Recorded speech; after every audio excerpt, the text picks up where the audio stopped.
Sidelines with Rob Brown. Talk sporty to me.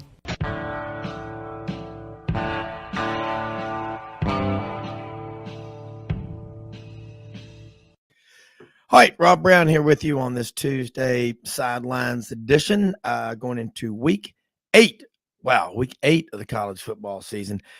Lots to talk about, man. I think people still up in Knoxville. We got back last night about 10 from that road trip. And I tell you, when you win a big game, you can celebrate. Luckily for Tennessee, they have Tennessee Martin coming in Saturday. They should handle that game with relative ease. I would think, I would be shocked if that game's anything other than 56-10 or something like that. But got a great lineup today. Mr. College Football Tony Barnhart joins us here in the first segment.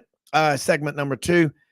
Jordan Hill, 24/7 Sports over in Athens, covers the Georgia Bulldogs, will be with us. And in the top of hour number 2, Roman Harper, SEC Network, joins us, getting his take on this wild college football season. And in the fourth segment, Yancy Porter, Rebel Yell Hotline in Oxford, Mississippi. We'll talk about the 7-0 Rebels. What a season they're having. And I put a floor on Ole Miss when the season started at 8. And I thought they could win at least 8, maybe 9 or 10. They're 7-0. They're running the ball about as well as any team in the country, them and Alabama. So, look, college football season, we play the games for a lot of reasons, but that's to find out who's really good. Do us a favor. We're here Monday through Saturday, 8 to 10 a.m. Central. And, of course, we're out on 680thefan.com, the podcast park in Atlanta, Kicks 96.3, Alex City, Lake Martin, Central Alabama on the Radio Alabama group, Lee Perryman and the great folks there in Sylacauga. So let's do this. Follow us on Twitter at Sidelines_live. We'll be glad to follow you back. So, Mr. College Football, Tony Barnhart, man, Audrey and I were up in Knoxville. We were at that Tennessee-Alabama game. I was there December 2nd, 1989. I was there for the Kick 6 game. It's right there on that short list of, oh, my God, am I glad I went. How are you doing this morning? I'm doing well, and I started hearing from people right after the game was over. Where does this rank in the games you've seen and all that? I said, I don't know if I can rank it, but it's certainly in the top 3, maybe the top 2. You have to include the Pick 6 game and the 89 game between Alabama and Auburn. First time they ever played at Auburn was one of the most emotional games I've ever been a part of. It's great. What's great about that all of Saturday is that the game lived up to the hype. Okay. Yeah. We hyped the game. We thought it would be good, and it was great. And so that's, but as one coach told me a long time ago, when you win a game like that, when you win a big game, it just gives you an opportunity to win a bigger game. And that's where Tennessee and Alabama are right now. They've got a bunch they still have to do. Yeah. And the thing that always comes up is after you win a big game like that, people say, well, the letdown. And I compare winning a big game to deep sea fishing. When I'm out there catching 30-pound snapper and grouper, the deckhand puts another rod in my hand immediately, and they go mess with that. I mean, I can't wait to get back in the water. Mm-hmm. If I'm a Tennessee football player, I can't wait to play that next game. I think it makes it a little bit easier to get up at 4:30, 5 o'clock in the morning, run stadiums, run hill repeats, and go do those workouts. When you're losing, it's like you're in sales. When you're not having any success in selling, that telephone weighs 1,000 pounds. So I just look at Tennessee, and I felt before the season really good about their chances to do well. But what gets me is, in the absence of Cedric Tillman, how well they're playing. Yeah, they played very well. And Alabama, quite honestly, as you watch the game, they could not cover. They could not cover Tennessee's receivers. Look at how many deep balls they got thrown on them. You don't normally see that against a Nick Saban coach secondary. And so it was very, very impressive. And if folks had not heard of Hendon Hooker before Saturday, they know who he is now. Yeah. And Tony, when we were there in the pregame, when they formed that giant T and the excitement, I mean, my wife is evolved for life, and she grew up going to every Tennessee game and watching them and listening to them with her dad. And he passed away about 20 years ago. You could just see the emotions in her and so many people around me. And it's whatever school it is. And what you are so skilled at is reporting on that. You just said these games, how emotional they are. And the Tennessee fans, it was incredible to me. I saw great people. I mean, they were just Tennessee fans were excited. Some of them after the scoop and score thought, "Oh my goodness, here we go again." But when you write about these games and you're there in the press box, what's the first 5 minutes after the end of it when that Phil Necro knuckleball went through the uprights? What were you thinking? Like, where do I start? Yeah, I mean, and the thing that's closest to the two things that are closest to it, and both were basketball. Yeah. I covered the 1983 National NCAA Championship when Lorenzo Charles stuffed it at the buzzer in Albuquerque, and I looked at my watch. I was covering North Carolina State, and I said, and I looked at my watch, and I had exactly 25 minutes to capture one of the greatest games I'd ever seen. The other one was Christian Laettner's shot against Kentucky. 1992 East Regional Championship. It had been an incredible game, and Laettner hits the shot, and Duke's going to the Final Four again. And I had about 20 minutes to get it done. What you do is just, what's the takeaway? What's the main takeaway you got? Because you were here, what can you share with the readers they couldn't get at home? And that's the challenge of what we do, and that's the excitement of what we do. Yeah. You know what I respect so much about you, and what I call true grit journalist is you're not rushing to try to get it first. You make sure you get it right. And that gets down to the details. And Jimmy will point this out when we ever have a guest, if there's any grammatical errors. I mean, and I know from taking that journalism class at Auburn as a freshman from Jack Sims, working with Buddy Davidson and David Housel. I mean, if you misspelled a word, it was like drop and give me 20. You did not do it. And I'm going to tell you what else. Growing up with my parents and a teacher I had in 10th grade, we took word wealth. But the vocabulary that you have, Furman Bisher, when he wrote about a game, it was like reading about a great battle in the Peloponnesian Wars or whatever. But it was curious how you did it, because there's so much going on. And you remember deadlines when people on a night game, remember you'd go in the photo booth and you'd go around in circles to get the photos ready to go. But man, just hearing you describe it that way is why we love sports, because we can't put it in the vernacular the way you can. So thank you. And, it's really what it comes down to. And Furman Bisher taught me this a long time ago, is that we are storytellers. Okay. Mm-hmm. We are there to tell a story as best we can that encapsulates the event that we just saw. And so you've really got to, and another thing Bisher taught me is, don't go out, write well, but don't go out there trying to prove how well you can write. You don't need to show people how well you can write. Just write the story. Yeah. That is great advice, because we have some young writers that are on the show, and mid-20s and all, and they soak this stuff up. When Buddy Martin is really good, and y'all are so kind to come on our shows, but also I know the people that listen, they're always texting me and saying, "Man, I would love to meet them and spend some time just about, hey, what's the best way to build a career?" So thank you. So Jimmy, jumping here with Mr. College Football, Tony Barnhart. Yeah, Tony, I found it interesting you talking about covering NC State in '83. I was wondering if you were at that game, first round game at Gill Coliseum at Oregon State, when NC State was down 6 points with 24 seconds left, and the Pepperdine players were slapping hands on the sidelines. Who would have thought they would have gone on to win the national championship? Well, that shows you how much the world has changed. Again, this is 1983. And we didn't, because of the lateness of the game, we didn't actually send a reporter out to that game.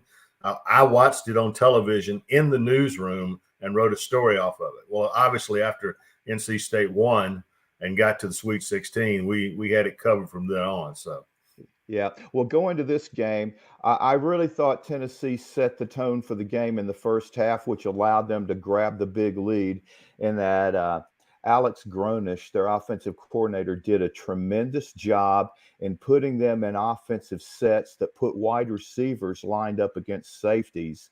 And they beat Alabama repeatedly, not only deep, but on the slant patterns. And again, Hooker was fantastic. And when we talk about just overall stars in the game, obviously Hyatt, but how good are Bryce Young and Jahmyr Gibbs? I mean, it was a sensational display of football talent. Well, it's been fascinating watching Jahmyr Gibbs. Obviously, he was at Georgia Tech. Everybody knows that, and wondering, and Georgia Tech sitting there wondering what would our team be if we still had Jahmyr Gibbs? And I'm sure that the coach over there wonders he still have a job. But no, the guy has emerged. He is the next Alvin Kamara. I mean, everybody has said that, and it's true. I think he's a little faster than Alvin myself. And his ability to make people miss was just incredible in that game. Gary Danielson was just looking at that and go, wow. I mean, he runs laterally, then plants his foot, and you see him do it, and you say, okay, when he plants his foot towards me, I'll grab him. But by the time you get to that spot, he's gone. Yeah. Amazing change of pace, speed he has. Tony, when you look at this big picture, 2 years ago, Auburn hires Brian Harsin Christmas Eve. Josh Heupel comes in December as well. Look at the difference in those two programs. Tennessee had twice as many players, 38 that first year go into the portal, 2 medically retired, 4 released from their national letter of intent. That's 44, and they're the number 3 team in the country. And Auburn is in free fall, for lack of a better term. And you know what that means? Yes. Tennessee's got a quarterback. Yeah. Yeah. Okay. It ain't real complicated. If you got quarterback and those wide receivers and you can protect him long enough to throw the deep balls he wants to throw, it's amazing how much you can get done. It's Josh Heupel's offense is he does 2 things. He makes you cover, what's the field? 53.5 yards wide. He makes you cover all 53.5 yards. Yeah. All right. That's number 1. Number 2 is that they go up tempo most of the time to limit your. This is particularly true against Alabama because Alabama likes to roll defensive linemen in and out of there to keep them fresh. And that's always been their modus, is to keep you from doing that. And those were 2 very important factors in that game. Yeah. And I noticed that with Tennessee, Florida, one of the mysteries of Florida was Spurrier's offense, they threw the spots on the field. And that's why people figured out, obviously, look at the receiver's eyes. If you're a defensive back, if they get big, that means the ball's coming. Well, they figured out, we can't do that because they know what we're going to do. So they hit those spots on the field. This Tennessee offense, to me, without Cedric Tillman, everybody has stepped up their game. And when he comes back, they can be even better, but they can run the ball. But what I thought happened late in the game, Tennessee finally was able to get a hand on Bryce Young. But my wife and everybody around us watching Bryce Young, I got to say, and Gary Harris, who's on with us every Thursday from Tuscaloosa, said he's the greatest quarterback in Alabama history. Can you have the Heisman moment, what people call it, in a loss? Because he was spectacular, and so was Hendon Hooker. But Bryce Young was running for his life on almost every play. Which is something he did a lot last year too, and they got to the national championship game. So, I think you can have that kind of Heisman moment in a loss, because without him, this game's not even close.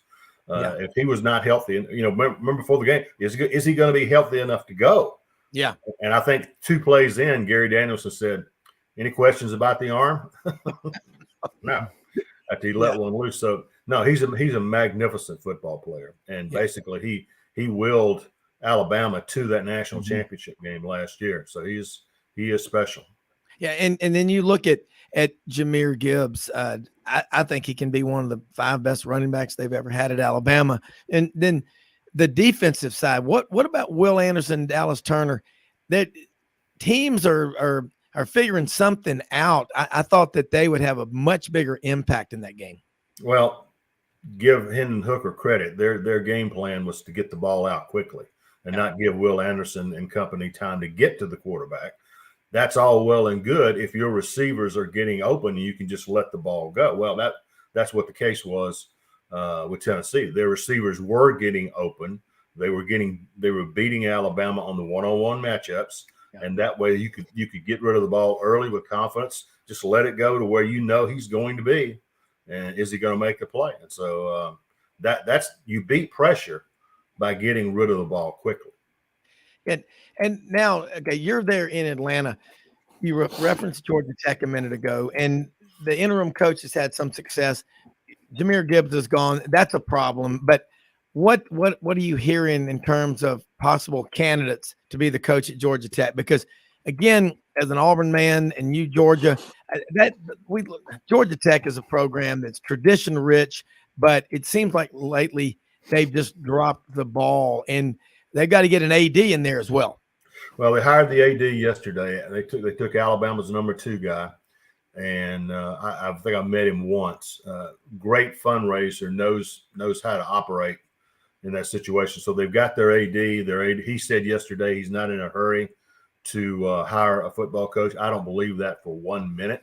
You're always in a hurry to hire a football coach because you got National Signing Day in December, and right now you need to get working on that class because they need an infusion of talent. I've had a chance to meet the new Georgia Tech president, Angel Cabrera. Very impressive person, and he likes to win. So this will be look. It can be done at Georgia Tech. You can't do at Georgia Tech what you can do at the University of Georgia in terms of recruiting and facilities and things like that. But what you can do, coaches like George O'Leary, Paul Johnson have proven that you can win at Georgia Tech. Tony, can you hold those thoughts for just a second? We're going to take a quick commercial break because I want to come back to it because you're dead right about what you can do at Tech. They got a lot of money too. So we'll be back after this quick commercial break.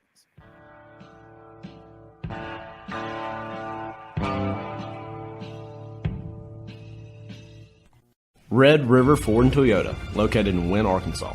If you're in the market for a new or used car, truck, or SUV, call, go online, or drop by and see them. Located 45 minutes from Memphis, go off the 4-city exit on I-40 and go north about 15 minutes on Highway 1. Easy to work with and still believe in customer service. If you live out of town, they will deliver your vehicle to you. RedRiverFordToyota.com. Just see what they can do. Strengthen your seed zone this spring with quality tillage equipment from House Industries. Located in Cherry Valley, Arkansas, House Industries specializes in manufacturing superior equipment that will minimize your downtime and keep you working in the field. To ensure the highest quality control, all design, fabrication, and testing takes place in a 99,000 square foot manufacturing facility located right here in the heart of the Delta. Locate your nearest House equipment dealer online at houseindustriesinc.com. House Industries, breaking ground. Sidelines with Rob Brown. Talk sporty to me.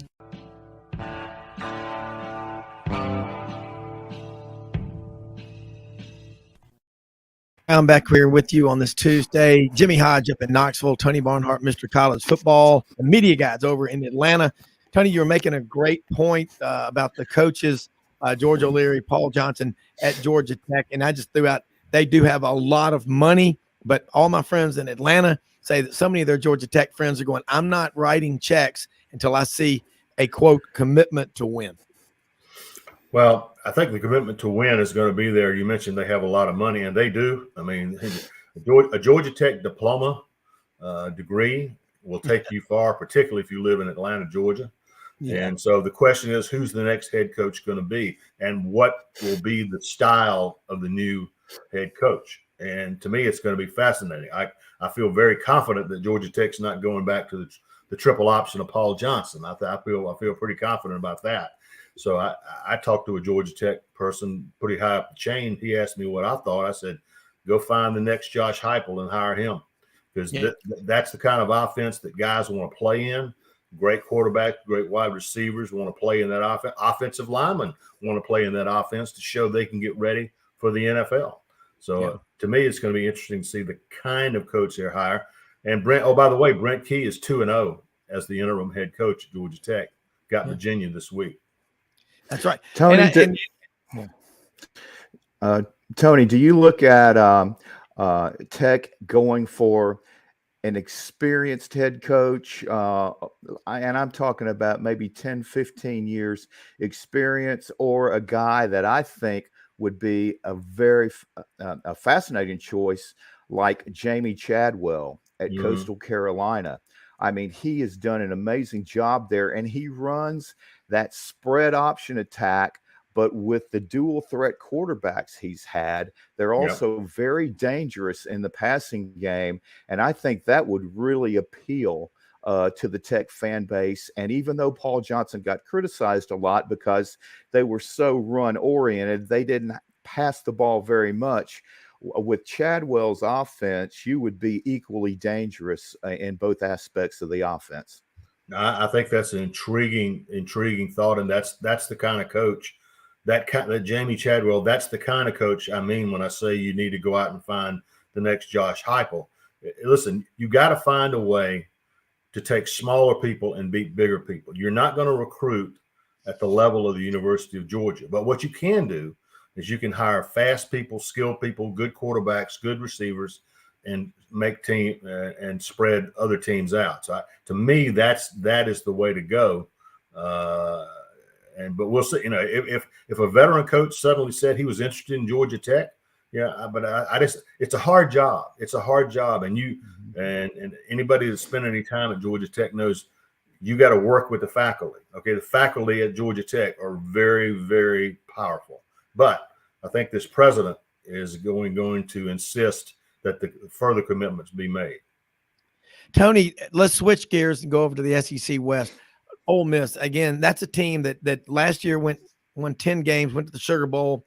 You know, look, Matt Corral got hurt, but Baylor was just a better team. And that creeper defense Ron Roberts has really slowed down Ole Miss, but without Matt Corral, that made the job a little easier. Lane Kiffin, he's going to be linked to every big job that comes up. Mm-hmm. And I don't think he is leaving Oxford. I think he loves being the biggest thing on campus. At other schools, he's got boosters and other things he'd have to deal with. I think he loves it there. He's morphed into a rushing team. They had 458 yards against Auburn. I think that's the most anyone's had against Auburn, I think, since 1951. And that same team was Ole Miss. That's the most yards they've ever rushed for, 1 and 2 in school history. And they've got a good quarterback. Jackson Daugherty ran for over 100 yards against Auburn. What about the Rebels? 3 100-yard rushers. How about that? 3. Yeah. And one of them's the quarterback. You know, I'm very partial to Ole Miss and Oxford, Mississippi. I think it's a great quality of life. I've been lucky to spend a lot of time there.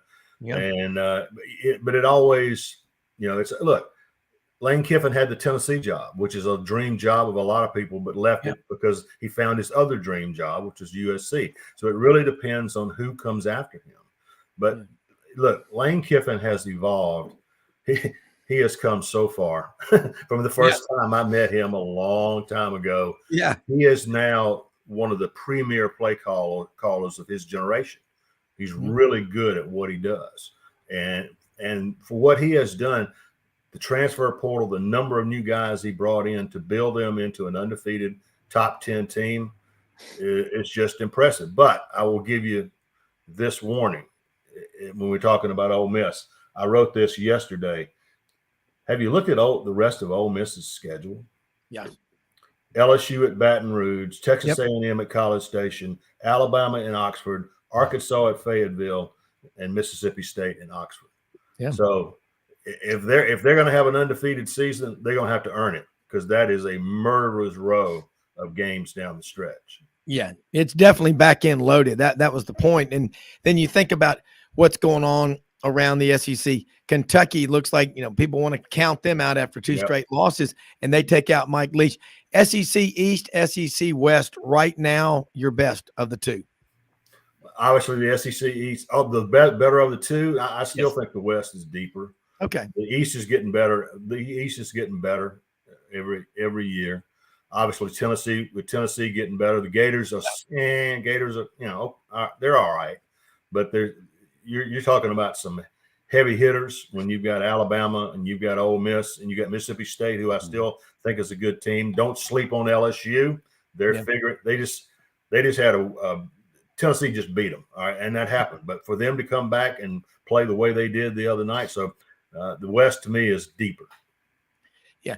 Outside the SEC, big picture of college football, you look at the 4-team playoff right now, Tennessee, Georgia, Ole Miss, Alabama look like the SEC's best.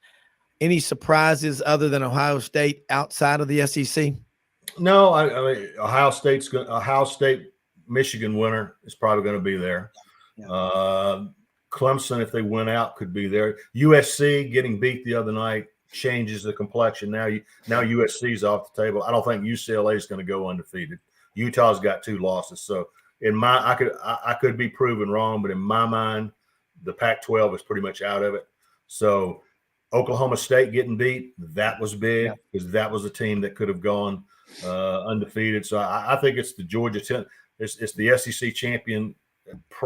It depends if Georgia beats Tennessee. If Georgia beats Tennessee and plays Alabama and Atlanta, if Alabama wins, they both go like they did last year. Yeah. What happens with Tennessee? I think we're going to be talking about Alabama, Georgia, and Tennessee in that playoff picture. And, oh, by the way, the first rankings come out on November 1st. Yeah, I mean, it's just incredible. When we go to that 12-team playoff, how many SEC teams are going to be in contention for that? But that's the beauty of it. And Bill Hancock and his group out in Dallas, I'm looking forward to hearing what they've got to say about it. But is the SEC still head over heels better, top to bottom, than any conference in America from your perspective? Yes. Now, I will say the Big Ten's getting better. With Michigan getting better, Big Ten's getting better. There are a lot of good teams that do a good job, but none of them. We thought Iowa was going to be good, and they have sort of dropped off the face of the earth. So really, there's only 2 good teams in the Big Ten, to be honest with you, and there's a bunch of good teams in the SEC. Yeah, and the quarterback play. You're right about Hendon Hooker coming in. He gets beat out at Virginia Tech, comes over to Tennessee, and Josh Heupel is you've got Josh Heupel, Lane Kiffin. The quarterback development is what with those 2 bringing in transfers and bringing them up to this level. No one leaves the Tennessee. Well, Lane Kiffin did it after 1 year, replacing a legend in Phil Fulmer, but typically it's almost unheard of. Since 1951. You know what SEC school has had the fewest head coaches? And I'm talking between Florida, LSU, Auburn, Alabama, Tennessee, and Georgia. Which one? I'm guessing Tennessee. Georgia. Only 7. Only 7. Only 7? Yeah. No. Well, that's true because you had Vince Dooley for 25 years. Yeah. You had Mark Richt for 15 years, Jim Donnan for 7 years, Ray Goff for 6 years. Yeah, that's right. I mean, that's just people want to be there. And Auburn has only had 8 since 1951. Mm-hmm. When you throw in those 25-year deals like Brian at Alabama, Jordan at Auburn, Dooley. And by the way, one last question. How is Coach Dooley doing? I heard him on a podcast recently. I know he's got a voice. It's hard for him to speak well. He's got laryngitis really bad, but he is a true national treasure that if you look up the definition of a Southern gentleman in the dictionary, Vince Dooley from Murphy High School in Mobile's pictures there, and he's one of my favorite of all time. Well, Coach Dooley got out of the hospital on last Tuesday. Okay. They wanted him there because he'd gotten a touch of COVID and a touch of pneumonia. They wanted the IVs in him. He was not happy about watching the Georgia-Auburn game from a hospital bed. He was not happy about that at all. But he did it because they told him that he needed to do it. Saturday, he gets out of the hospital on Tuesday. Saturday, they play Vanderbilt for homecoming. He's doing a book signing at the University Bookstore on Saturday. Well, I tell you, and Lauren Smith's going to be launching his book, I think, in the spring. But you've got just treasure in that man, Vince Dooley, and he's in our prayers every day. And just him being on the sidelines is just the cool factor, Tony Barnhart. And thanks for that update. And can tell people how they can keep up with you and follow you, because we always are honored to have you on our show. Our website is under the Sports Illustrated umbrella. So it's si.com/college/TMG, or you can just Google TMG College Sports and it'll go straight to it. Just 3-4 old newspaper guys. We do a podcast once a week where we talk about everything in college football. We all write 3 or 4 times a week. And we make our staff picks as a group on Fridays. And so we're staying very busy with the website, and I'm having a blast. Hey, well, we have a blast every time you're on it. Thank you so much, and look forward to your next visit, Tony Barnhart. Okay, guys, take care. Okay, you too. All right, let's switch gears, head over to the Classic City. Crunched in, squeezed in between the Oconee River and the railroad track. Athens, GA, Jordan Hill 24/7 Sports covers the Dogs for us. And Jordan, talking with Tony Barnhart there, Coach Dooley, good to hear that he's out of the hospital. Just something about his presence. Again, these iconic figures in Southern and college football history nationally, you treasure every day with them. The Dogs get a win 55-0. They're undefeated, yet all the talk now is about Tennessee because they beat Alabama November 5th. That game still has to be played down between the hedges. But let's bring us up to speed on Georgia, how things are going over there, and where you see this team, kind of look at a year-over-year comp compared to this Georgia team this year, where Georgia was at this time last year. Well, I mean, I think the biggest thing at this point is that this bye week couldn't have come at a better time. They're kind of banged up, dealing with A.D. Mitchell, who has not played the last few games. Jalen Carter, who you could argue might be the best player on either side of the ball, he has been out. It's a very big situation for them to have a week where they can kind of heal up. Smile Munden, one of their inside linebackers, has not been playing. So they took care of business against Vanderbilt. I thought they did a good job. 4 touchdowns on their first 5 drives. Took care of business against an overpowered team. Didn't let Vanderbilt hang around. There was never a sense of this being a 4-quarter game. And yeah, your question kind of looking to last year, it's sort of hard for me to say. I feel like this defense is definitely not to that level, but obviously that was going to be a high mark to hit. This offense, I kind of give it incomplete because I feel like this offense would be a whole lot better if A.D. Mitchell wasn't hurt. They're kind of missing that number 1 receiver in this offense, but they're getting by so far. I do think they're going to have to step it up if they're going to, be able to hang with this Tennessee team on November 5th. I will say, huge advantage that game is not in Neyland. If that game was in Tennessee, I feel like that could be a huge advantage for Tennessee in that game. But very important bye week. They're going to try to get healthy. They're going to try to clean some things up because the back half of this schedule is not easy. I mean, you've got probably easiest game is Georgia Tech, who does look improved, but you also have a Florida team that's scrappy.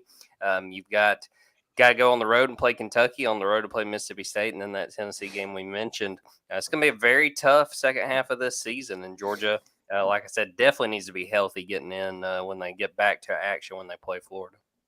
Who's the biggest player surprised that's just really stepped up his game this year for Georgia, offense or defense? I think my answer would probably be, as far as a surprise, I'd probably go Kenny McIntosh just because he's been so dynamic in so many different ways. And him, and really probably a bigger surprise, I'd say, is Dajon Edwards, who's another running back. Kenny was expected to be the lead back this year. He's done a good job of just being dynamic, being able to catch passes out wide, things like that. Dajon Edwards was kind of forgotten about. And Dajon was sort of the guy behind Kenny McIntosh and also Kendall Milton. And they kind of, Georgia start the year wasn't running the ball well, and it drew a lot of surprise from people, caught a lot of people off guard. Since really probably the Kent State game, they've really started running the ball well, and Dajon Edwards has been a big part of it. He's done a great job keeping piles moving forward, making guys miss. I've been very impressed with him down there in Colquitt County in Georgia, one of the powerhouse programs in the state of Georgia. I think he's been fantastic, and they've needed him, especially Kenny McIntosh. I thought Saturday looked a whole lot better, but he's been dealing with injuries since probably the South Carolina game. He looked more like he'd returned to form, but I think Dajon Edwards has really stood up and really helped this offense keep chugging along. Yeah, and you look at Georgia, Darnell Washington, Brock Bowers, Eric Gilbert. I mean, what is going on with him? I mean, I know he's out there, but is there room enough? I mean, how many? There's only one football. Yeah, I mean, I think it's a situation where they're just going to work those guys in when they can. I think Eric has still kind of been dealing with some off the field things, which is why we haven't seen him very much. I mean, his first catch of the year was on Saturday, and then a little bit later, He had his first touchdown as a Bulldog, and he's been here now for 2 years. But it's a situation where they've got a lot of tight end options. I mean, with Brock Bowers, Darnell Washington, Oscar Delp, Eric Gilbert, they are being really smart, I think, in how they've used these guys. They've used a lot of 2 tight end sets with Brock Bowers and Darnell Washington, but I don't think they're going to overwhelm and try to get 3 tight ends on the field and really just go kind of overboard. But they know it's a huge asset. They know that like they got Brock, who obviously has made a lot of plays this year, and they got Darnell, who's 6'7", just reaching up there and grabbing the football like he was catching like a Nerf a youth football on Saturday. Yeah. But I think they've done a good job of using those guys, but not really overwhelming them. And understand it's a long season. They want those guys to be options when they're playing Tennessee, when they're playing Florida, when they're playing those big games. Yeah, we're going to do this. We're going to take a quick break, come back with a lot more. I know Jimmy's got a series of questions for you. But the tight end room at Georgia, deepest in the country, that's scary for the back end of this schedule. Right back after this quick break.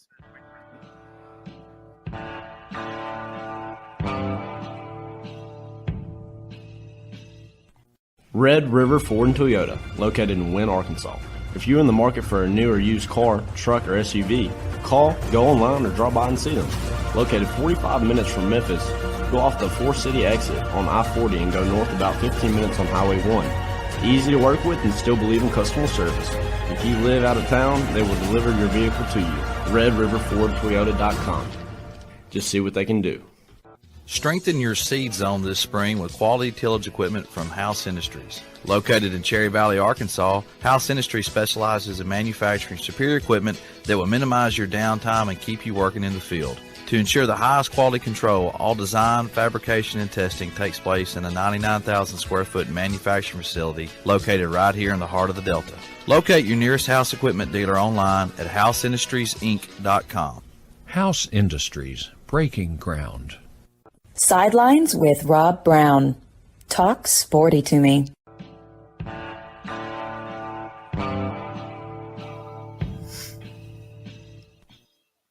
Hey, Rob Brown back with the Jimmy Hodge in Knoxville, Jordan Hill over in Athens, Georgia. And Jordan, again, that tight end room for Georgia with Brock Bowers, he's different than your typical tight end. I mean, we think of the superstar tight end, Gronkowski comes to mind.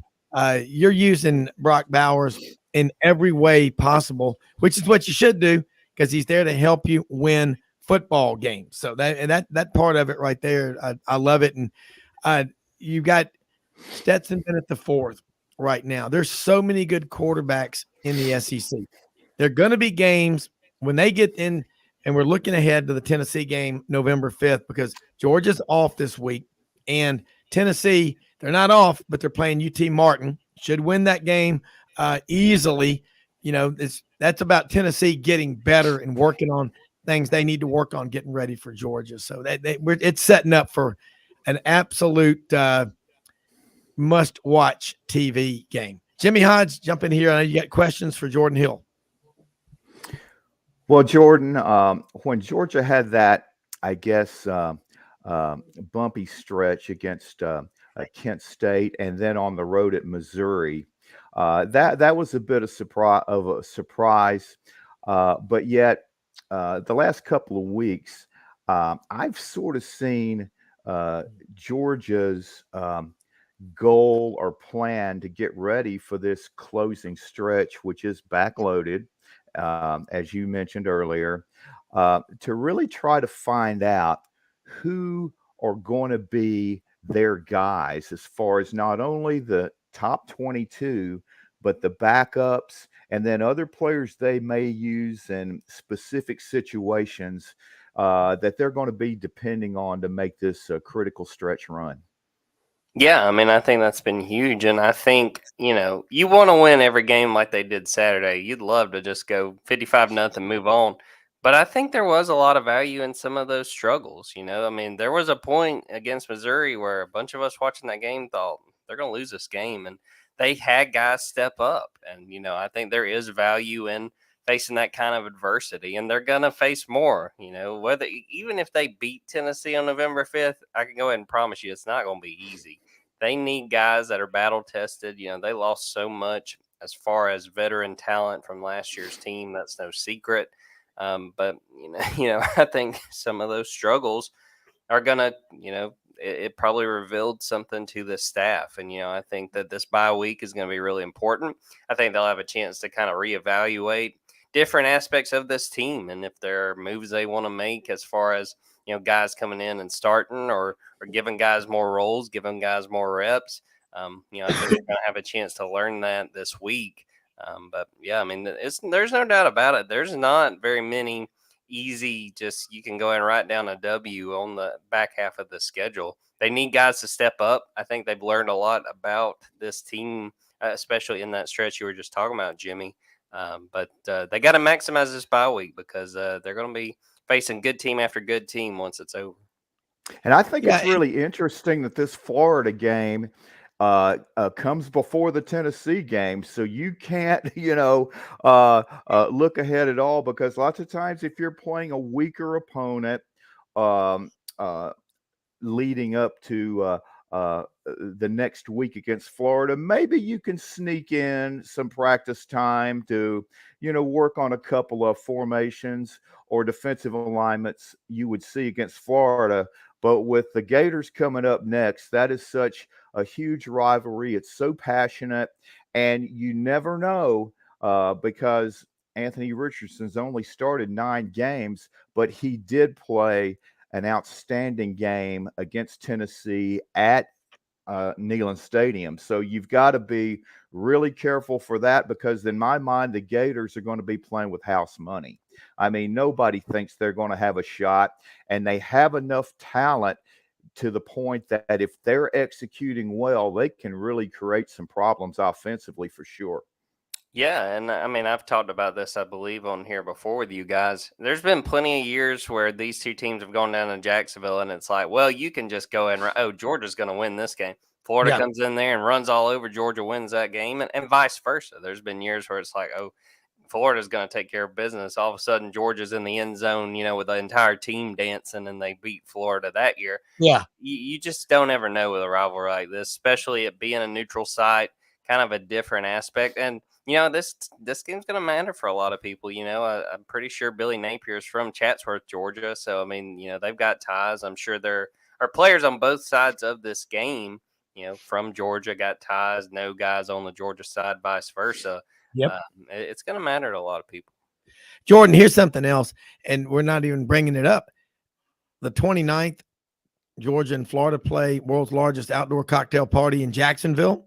That same weekend up in Neyland, Kentucky comes to town. I know Kentucky struggled, lost a couple of games back to back, got back on the winning track against Mississippi State this past Saturday. You go back 2 years ago, Kentucky came in and won 34-7. It was awful there in Neyland Stadium. So that will be a physical game for Tennessee. That's the way Kentucky likes to play, blue collar, hard hitting, the coal miners fight. That's what you're going to get out of Kentucky. So you got to think about how that's going to affect Tennessee going into that matchup in Athens. Yeah, no doubt about it. I mean, I think, and this has been hit on by a lot of people watching this, just how high, and how far along the SEC East has come. I mean, it's been so long where we've been looking at the West as the power, and obviously Alabama being the top team in that division pretty much year after year. But kudos to a lot of these SEC East programs for how far they've come along. I mean, I think that right now it's clearly Georgia, Tennessee, and Kentucky as, sort of those top teams. But, I mean, we saw when Will Levis was out, South Carolina was able to beat Kentucky. I mean, it's to the point where you have to be ready, and if Tennessee gets caught looking ahead, Kentucky's going to put up a fight. I mean, Will Levis is really good, and I was super impressed with their defense against Mississippi State. So, yeah, I mean, that's going to be huge. Neither team on this Georgia-Tennessee game on November 5th, they cannot afford to get caught looking ahead, or they're going to have a rough week before they wind up playing that game.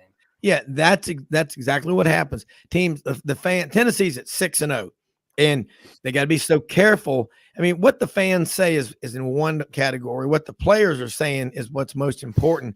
And are they listening? Are the coaches talking to them and they're nodding their head, or are they actually getting through to them? You got a 12-chapter book. I say it every show. you start looking past chapter 7 to chapter 9, chapter 12, you're not going to know. You're going to miss stuff. And when you take the test game day, you're going to suffer. I think that's the danger of it. But from a fan's perspective, you get caught up in all the excitement of looking ahead to being in the college football playoff.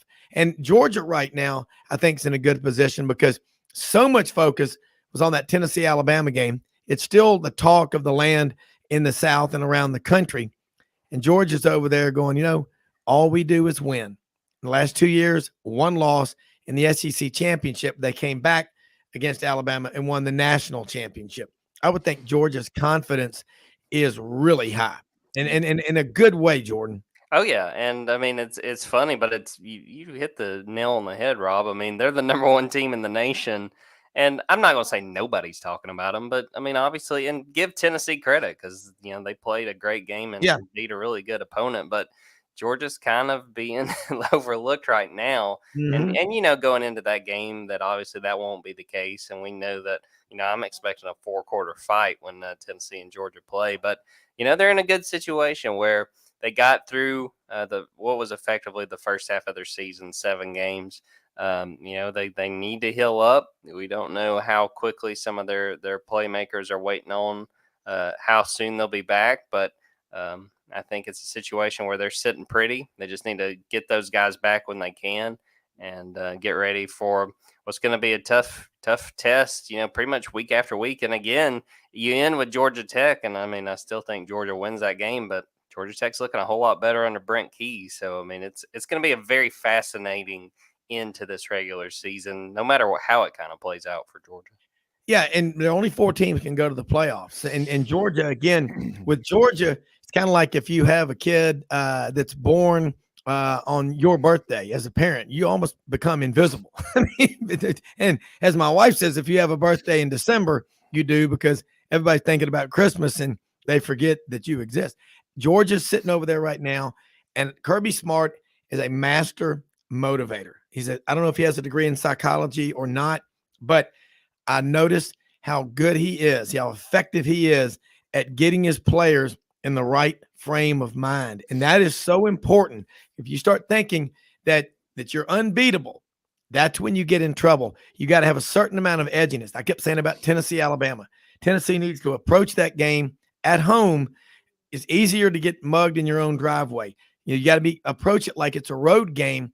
And they did. They came out, scored immediately. And my wife was like, I don't like them scoring first, getting ahead. I said, man, you're going to need every point you can in a 15-round bout with Godzilla. And that's what it takes. But Georgia's at a point now to where they are everybody's game of the year on their schedule. That's what you want, isn't it?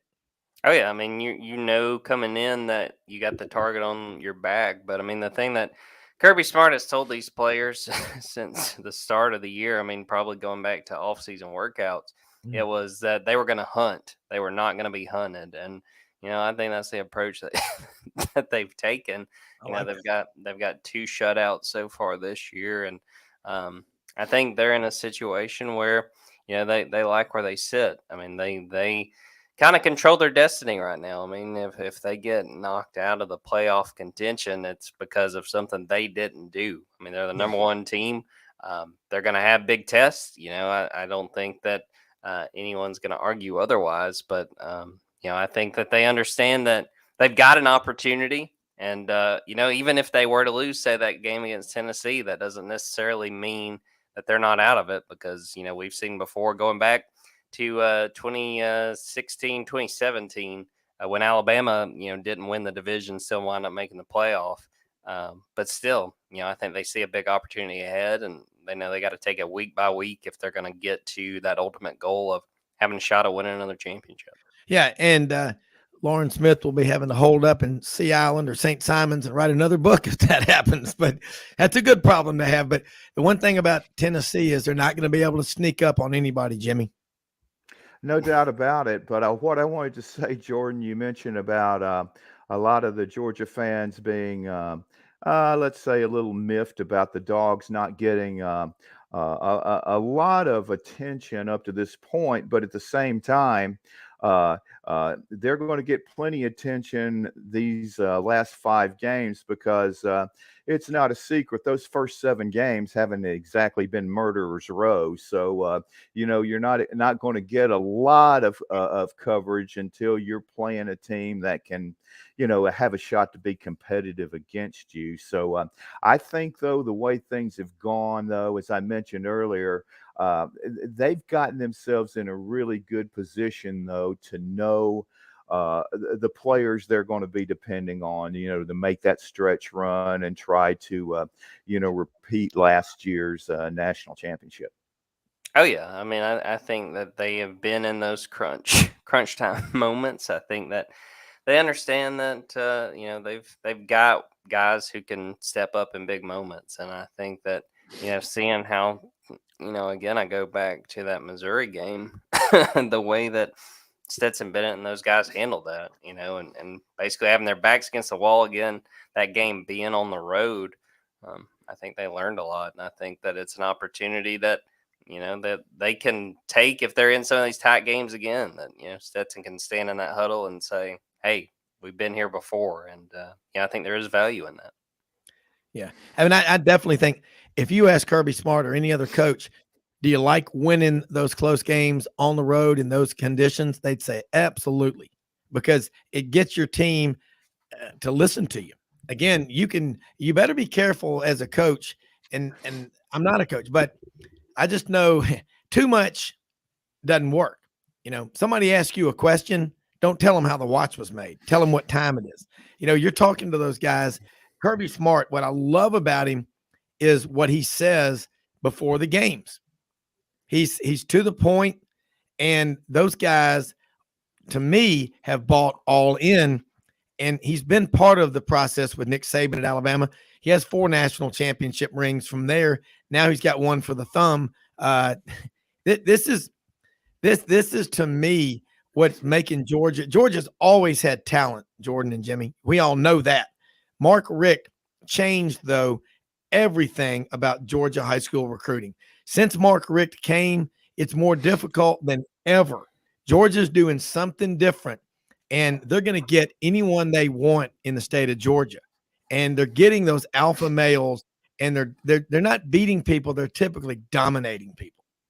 Oh yeah, I mean, I think that they took advantage. I thought that Kirby Smart did a good job when he came in of understanding the situation and being able to kind of move it forward, because people may lose sight of the fact that in Mark Richt's last year they still won 10 games, but lost blowouts to Alabama, lost blowouts to Florida. But Kirby had a great situation that he stepped into, and credit to him for taking advantage of it. And, it was rough early. That first year did not go well, but they finished strong and had an excellent second year. We're so close to winning a national championship in the second year, and they've continued to move the ball forward, and they've taken full advantage. Well, the one thing, what happened, we're about to go to a break and get a few more minutes after that, but when they lost that national championship game in 2017, unlike some coaches, he didn't harp on it. And then it didn't just talk about it as sure, that's motivating them to go out there and close the deal. What Kirby Smart did, he went out and got better players. He looked at areas where there were some deficiencies, and he just recruited harder.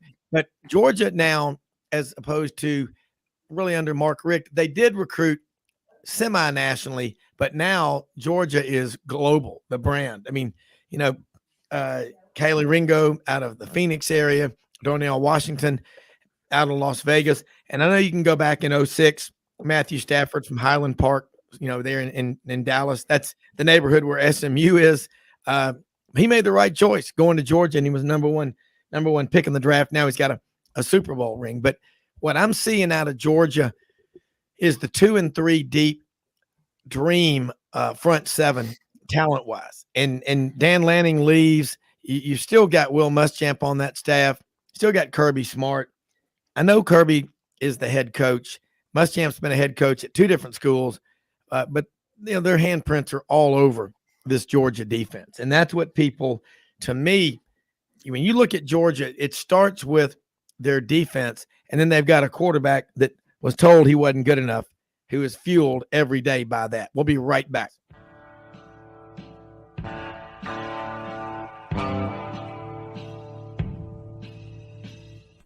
Red River Ford and Toyota, located in Wynne, Arkansas. If you're in the market for a new or used car, truck, or SUV, call, go online, or drop by and see them. Located 45 minutes from Memphis, go off the 4-city exit on I-40 and go north about 15 minutes on Highway 1. Easy to work with and still believe in customer service.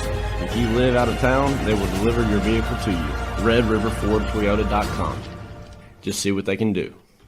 Strengthen your seed zone this spring with quality tillage equipment from House Industries. Located in Cherry Valley, Arkansas, House Industries specializes in manufacturing superior equipment that will minimize your downtime and keep you working in the field. To ensure the highest quality control, all design, fabrication, and testing takes place in a 99,000 square foot manufacturing facility located right here in the heart of the Delta. Locate your nearest House equipment dealer online at houseindustriesinc.com.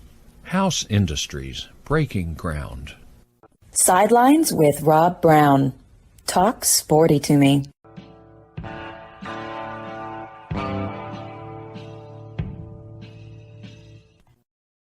Rob Brown back with Jimmy Hodge and Jordan Hill over in Athens, 24/7 Sports covering Georgia. Couple of things I need to make note of today. Happy birthday, David Housel, longtime sports information director at Auburn, athletic director, great author as well. Read the From the Back Booth at Chappie's. They're there right now in Auburn. He's good friends with Tony Barnhart and Buddy Martin and all the great ones. And another one, a correction sent to me by Will Johnson, one of our listeners down in Mobile. I thought Vince Dooley was a graduate of Murphy High School, but no, I'm to be corrected. It was McGill. It's now McGill Tulane, but it then was the McGill Institute. So that's where Vince Dooley graduated from. But let's say this, Jordan, I know you've got to get going, but we'd love having you on here. You know Georgia, but you know a lot of schools. You know Tennessee. You know Auburn. You've covered a lot. Final takeaway, I guess, question is, Georgia, what are they going to be trying to improve upon during the bye week? Well, I mean, I think the biggest thing is getting healthy. But other than that, pass rush, I think that they have got to figure out when it comes to playing Anthony Richardson, Hendon Hooker, Will Levis, they have got to do a better job of pressuring the quarterback.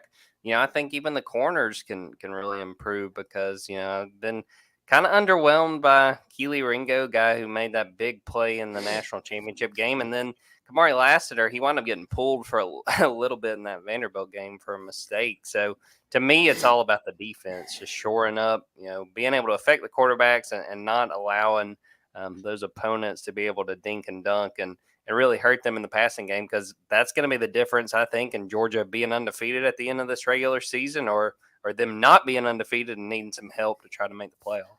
Yeah, because it just gets tougher. You're right. These last 5 and 6 games, depending on how many, if you've had a bye or not, they get heavier. Your legs get heavier. Rest is critical, and you just can't let the moment. You got to play it one chapter at a time. All right, Jordan Hill, tell people how they can follow you. Always love having you on. I know you've had a rough week. You've been in our prayers, and we appreciate what you do because, again, you bring true grit journalism to the table. You actually care. Appreciate that, Rob. Yeah, dogs247.com. You guys can follow me on Twitter at Jordan Davis Hill or follow us on Twitter at dogs247. So we'll have a podcast here in a couple hours. We'll answer some fans' questions. And bye week, but it's not a week off. So we'll be busy. And I'll actually be in Birmingham tomorrow going to SEC Men's Basketball Media Day. So that'll be fun to get a little basketball coverage in there as well. I was just going to say, Jordan, no, Georgia, look, as an Auburn man, I know basketball in the past, it was kind of tough. Now we can't get enough of it. We're going to have you on every week during basketball and baseball. So looking forward to it. You just made my day saying that. Thank you so much. Absolutely, guys. All right. Have a good one. All right. Jimmy Hodge here with me, and we're going to be joined now by Roman Harper, SEC Network. And I think Mark Ham and Tom Rainey, we were all at the tailgate party up in Knoxville for the Tennessee-Alabama game this past weekend. And, man, that was fun. That was a lot of fun before the game. And I don't think you realize until you see what Roman Harper and the folks at SEC Network, SEC Nation go through. I mean, they are all over the place. And, Roman's got 4 kids. I mean, he's a proud son of Prattville, Alabama, the Lions, played at Alabama, 9 years with the New Orleans Saints, as Frank Duffy would ask, who dat? And 2 years with the Panthers, but up in Charlotte now. And Roman, want to say, first of all, thanks for taking time to join us on this Tuesday, going into week 8 of college football. And let's just try to make some sense and kind of where we are right now. You, in the preseason, had Tennessee to win 10 games. I always call you're a truth broker. You are not afraid to say what you think. You don't look to see what the herd is doing. You come from the gut, but you know football. That when I watch you on the SEC Network with Matt Stinscombe, again, I like seeing you on there with Ben Watson, Matt Stinscombe, Takeo Spikes, Chris Doring. Y'all know football, and you're not afraid to let people know what you truly think. So welcome to Sidelines, Roman. Appreciate that. Thanks for the introduction. We had a great time on Saturday. Tennessee and Knoxville did a great job hosting everybody.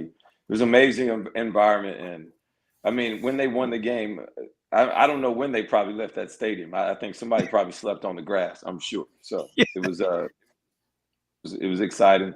It's always good for the SEC, too. And it was probably a real wake-up call for Alabama. Well, when you look at Alabama's defensive backs and Will Anderson, Dallas Turner, Henry To'oTo'o, they've got some big stars on defense. Kind of, and you played in the secondary your whole career, college, in the NFL. What's going on when you're trying to defend Hendon Hooker and the Tennessee offense? Because, man, they're just relentless in coming at you, and then they mix in some runs too. Spreading you out. So everything that they do eventually turns into man-to-man coverage because you can't have underneath defenders that wide trying to defend underneath their short passing game with that wide and spread out because it takes guys away from the box. So then you have a like box. So they put your defense schematically in some not easy situations or not normal situations. But it is ways to defend Tennessee. Alabama did the worst job I've probably seen. Yeah, honestly, with that. And it was bad. It was really bad from the coaches to the players. And I would just lead off by saying, you know, for as great as Will Anderson is, Will Anderson can't have a game where he has zeros next to his name in the stat line. It can't happen. He's too good. He's too dominant. And you can't be named a Terminator and walk away from a game with no bodies. It can't happen. You got to come away. You're the Terminator. You got to terminate. So that's number one. Number two, after all that, from the coaching staff to what they had the guys playing, the guys did not know what they were doing. It looked like that on tape. Guys, their eyes were all in the wrong place. They're not guys. They don't know and can't differentiate body language. When I see Jalen Hyatt with his head down, digging, he's going deep. You need to be. Yeah. Open and run or continue to backpedal. You can't shuffle out. It was terrible technique on multiple situations. The fact that the defense did not adjust when all they were doing were going to Hyatt on whoever the safety was or whoever the slot was. That was their matchup that they liked. That was what they went after over and over and over again. Alabama did not adjust. It was really bad. I mean, I had to take a break after watching the tape because it was that bad. I almost wanted to throw up. It was that bad. And, you know, I played against Tennessee and I went to 7 overtimes and we didn't give up 52 points. So that lets you know how bad this defense was, how historically bad this defense was on Saturday for Alabama. And with all that being said, they still had a chance to win it with as bad as they played with 18 penalties, a bad play, a turnover on special teams, and Tennessee playing historically great in the rough environment. So, for as bad as it is, you look at it and you're like, Alabama, still a lot of you in all these games that you guys are playing so bad in. This is not a one-time deal that happened on Tennessee. This has happened reoccurringly, multiple times already this year. This is just the first one that you lost. When you think back about 2019 Iron Bowl, Alabama had 13 penalties. They had 15 in the second game of the year on the road at Texas. In a wild, raucous atmosphere, 17 penalties Saturday. Is Nick Saban looking at this and saying, where do I start with identifying issues? But you're right. When you're alpha, Will Anderson, who is a great player and he's just seems like a great guy. And I wish him nothing but the best. But, he's putting pressure on himself, I'm sure, isn't he? You're the lead dog. We go as you go. The Lakers never looked at Shaq and said, "Shaq, man, you gotta be Shaq. You gotta dominate. You can't have games where you don't dominate. This is just part of the deal. When you're a star player, you got to be a star. That's part of it. It's just part of the deal. You don't get it any other way. And Will Anderson wouldn't want it any other way. That's the best part about it, because he is an upstanding human being. He is a great man, and he is a great leader. So that's why I start off with him first, because he has the biggest shoulders in the room, and he can take it. That's why it starts there, and it rolls down from everywhere else. So it's not like Will Anderson played bad. It's just that he didn't have, he's a Terminator and didn't have any bodies. It can't happen. So, but the penalties, when, Alabama is exactly who they've kind of been all year long, and they've been undisciplined at times. And right now I'm looking at Alabama and I'm saying they are an undisciplined team. If you can take them to deep waters, fourth quarter game or a second half game, and they're not blowing you out, they're not getting things their way, and you can continue to remain aggressive and be able to challenge their defensive backs and secondary, they are going to make penalties and give you a chance to win the game. And when you have penalties and Alabama has not been able to take care of the football, and not only that, but they're not creating turnovers on defense, so you're in the negative on takeaway turnover differential all year long, you are going to be in a chance to win that game. That's just football. I don't care at all levels. If you take care of the football, the other team doesn't, and they have penalties, you're going to have a chance to win the game. It doesn't matter how much more talented they are. That's from Pop Warner up. The turnover takeaway differential is the most important stat in football, and Alabama's not great at taking the ball away.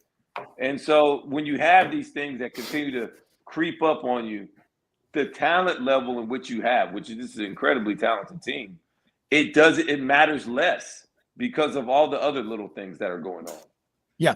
I love your take on this. Mark Ham, you're on with Roman Harper. Hey, Roman, how are you? Yeah, good to see you. I'm glad you stopped by the tailgate. It was good to see you there. Everybody enjoyed having you. So thanks for being on. It was bomb.com, bro. The brisket was bomb. How was the brisket? How was the brisket on the way out? No fork, no nothing. That was good. All right. That's what we'd like to hear. Roman, and going back in what you just said, you broke it down about the discipline, and that part of it right there. You played 11 years in the NFL. Average career is maybe 4 years. So it's not just discipline; it's taking care of yourself and everything like that. I like what you said. Will Anderson has got to take control of that locker room, doesn't he? It can't just be about him. Of course, he's an influence in that locker room. Of course, when he speaks, people listen. That's like a given. And when your best players are good people, you're usually going to be in great situations. It's like,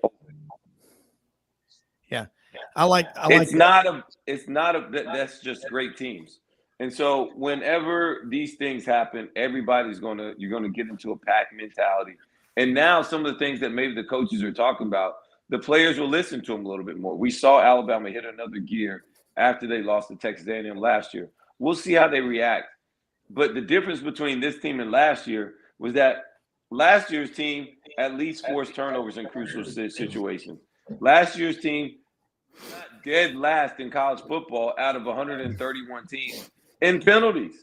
This team is an undisciplined team right now, and I don't know how these certain things change. One of my best friends, his name's Tim Lewis, grew up with him since first grade. He's a basketball player. He said, Roman, like some things about teams you can't change in a year. That's just that's in their DNA, because every team is just a little bit different. And if this is Alabama's DNA, it may be their DNA this year. They have to find other ways to win. But if you are a basketball team that doesn't make free throws, you're not going to get better at making free throws. I'm sorry. And you're going to lose against teams in the playoffs that you probably shouldn't lose because you went 11 for 22 in a game. Like, those are the things that happen. You look up, you're like, man, we're still 65% free throw shooting. And it's really hard to change those things, no matter what you practice or talk about at practice, because once the lights are on, once the game really happens, your terrible free throw shooting still will creep up on you. And this undisciplined stuff for Alabama continues to just jump up out of nowhere.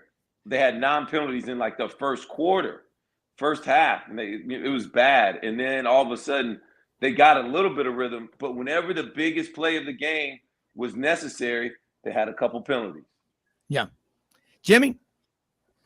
Roman, I was thinking about you the whole game because early on, Alex Gronish, the Tennessee offensive coordinator, did a tremendous job, as you mentioned, spreading out the wide receiver alignments to where they were matched up on safeties. And I felt horrible for Helms because it seemed like he was matched up against Hyatt too many times. And I was just disappointed that Golding didn't seem to make any adjustments. I mean, when you've made as many big plays as Hyatt, it was almost like they didn't realize he was wearing a Tennessee uniform. I mean, it was just almost dumbfounding. And but what I wanted to ask you, though, and Tennessee had the same issues, but when you look at the total yardage, it was 571 to 569. But I thought the difference was that Tim Banks, the Tennessee defensive coordinator, was constantly trying to do things to stop Alabama. I mean, they were blitzing all the time. They were changing their alignments all the time. And on a few different occasions, they came up with stops because of it. And had it not been for Bryce Young's incredible escapability, they would have had a number of sacks. But Alabama, to me, the whole game, they were just so passive. I mean, and you said it. Last week against A&M, I mean, Haynes King, man, he took a beating. But against Tennessee, Alabama had 1 sack and 1 hurry. And that was when Will Anderson knocked the defensive tackle almost back into Hooker on the overthrow, which Helms intercepted. But other than that, they just didn't seem to make any adjustments, and they weren't aggressive with blitzes at all. Dead on it. So when it comes to Tennessee, at least Tennessee was aggressive. Tennessee 5-man pressure, man-to-man coverage the whole game, including the last drive when Alabama had to have it. They still stayed aggressive to who they were. And look, Bryce Young carved them up the whole game. It didn't work, but at least they were aggressive, right? So at least you appreciate that part of it. Yeah. And I got to be honest, played more man-to-man coverage and 5-man pressure than they had all year long. That's not something Tennessee's done versus anybody. But they said, you know what? This is how we're going to play this game. This is what we're going to do. And Bryce Young carved them up. Alabama dropped some passes. Roman, can you hold those thoughts? We're going to take a quick break. I want you to come back because you're breaking it down beautifully, but we're going to be back after a 1-minute break.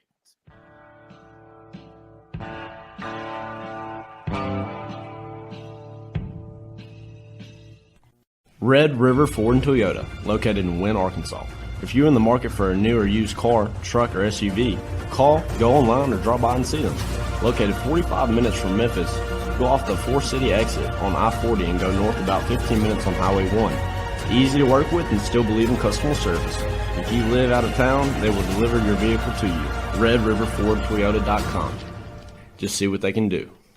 Strengthen your seed zone this spring with quality tillage equipment from House Industries. Located in Cherry Valley, Arkansas, House Industries specializes in manufacturing superior equipment that will minimize your downtime and keep you working in the field. To ensure the highest quality control, all design, fabrication, and testing takes place in a 99,000 square foot manufacturing facility located right here in the heart of the Delta. Locate your nearest House equipment dealer online at houseindustriesinc.com. House Industries, breaking ground. Sidelines with Rob Brown. Talk sporty to me.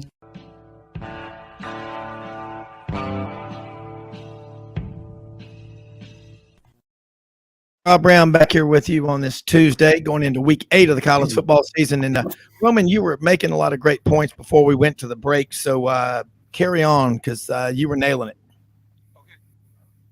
About their 5-man, 6-man pressures. They hadn't blitzed and played man-to-man coverage like that versus any other team all year long. I thought they did a great job of staying aggressive. Not saying it worked. I mean, Bryce carved them up left and right, but at least they were the same team. At least they were aggressive. And when they needed it the most, it got enough pressure on Bryce in that last drive on third, fourth down, whatever, in a couple situations, not fourth, but third down on a couple of times, where it forced him to get rid of the football. And because of that, they had enough time to save, and then they went down and made the play. Alabama was the opposite of that. When they did blitz, it wasn't really successful. And they knew exactly, Tennessee knew exactly the matchup that they wanted to exploit the whole game. And Alabama never adjusted. They put Jalen Hyatt off the ball, or whether he's in the slot, and that was the matchup that they wanted. That was who they wanted to go after. And like I said earlier, Alabama's DBs did a terrible job of where their eyes were supposed to be at.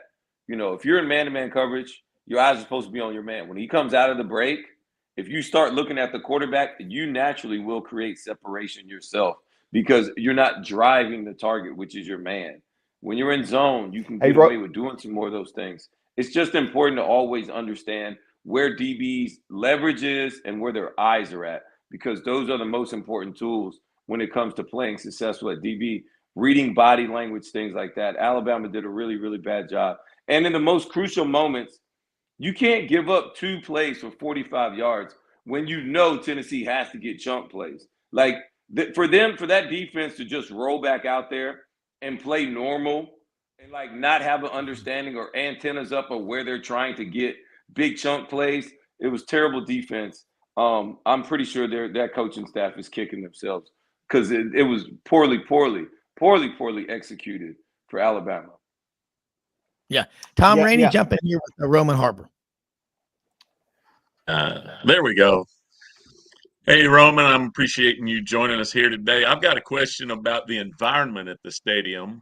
I won't put you on the spot and ask you to say that we've been the best one you've ever experienced, but I've had the opportunity to attend a lot of big sporting events in my life. You've obviously participated in bigger ones, but just give me a description of like your observations as somebody that has really been involved in big sporting events. The crowd, the atmosphere, how well the campus handled everything. Just kind of give me your reflections on the weekend in those terms. Look, Tennessee's great. It's a great environment. It's one of the loudest stadiums you'll have in the SEC. But the reason why is because this is the first year in 10 years where Tennessee actually thinks or believes they even have a chance. So it's a lot. It's not like this is Tennessee all the time. It's not like this is this environment all the time. This was a unique situation. This was years worth of build up here.